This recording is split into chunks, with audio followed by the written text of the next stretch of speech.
According to the Australian Institute of Health and Welfare, only a fifth of the Australian population has been vaccinated for swine flu due to poor public opinion. The results of the 2010 pandemic vaccination survey show that only 18.1% of people have been vaccinated, and 56.4% of people said they were not intending to be vaccinated at all. The second most common reason for Australians to avoid vaccination was a belief that the vaccine, or Panvax, was rushed and unsafe. General practitioner Phil Norrie explains. I think there was a lot of pressure on the Commonwealth Serum Laboratories to be the first, and then you start worrying about its efficacy and its safety. And when it first came out, there were a lot of issues with the TGA about the safety of it. And these things, okay, sure, it's good to come out with the first one, but you still got to look after the patient.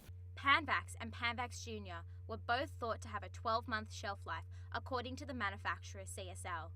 But the Therapeutic Goods Administration has revised this initial projection.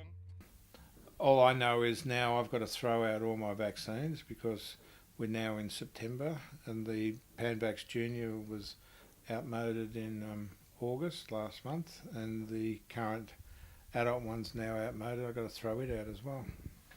While the shelf life of Panvax stands, the Therapeutic Goods Administration has amended the shelf life of the junior vaccine following a vaccination scare in Western Australia.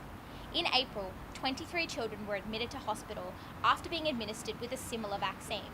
Since then, the TGA has found that Panvax Junior only has a shelf life of 6 months.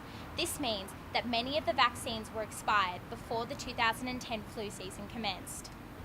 The low public rate of vaccination can also be attributed to the timing of the federal government's introduction of the vaccine.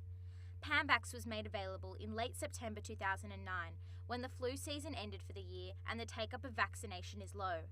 But practice nurse Jenny Wedd of Vale Medical Clinic believes it was important for the government to introduce Panvax as soon as possible, so Australians travelling to the Northern Hemisphere would be protected. That's the best that they could do, as far as I know. It wasn't a bad decision because the overseas travellers were heading into the Northern Hemisphere winter, and they were heading straight into it, which in turn would bring it back into Australia. So they did the best they could as far as I'm concerned. The Department of Health has said Panvax H1N1 vaccine meets the rigorous requirements for registration by Australia's Therapeutic Goods Administration, and they continue to encourage vaccination.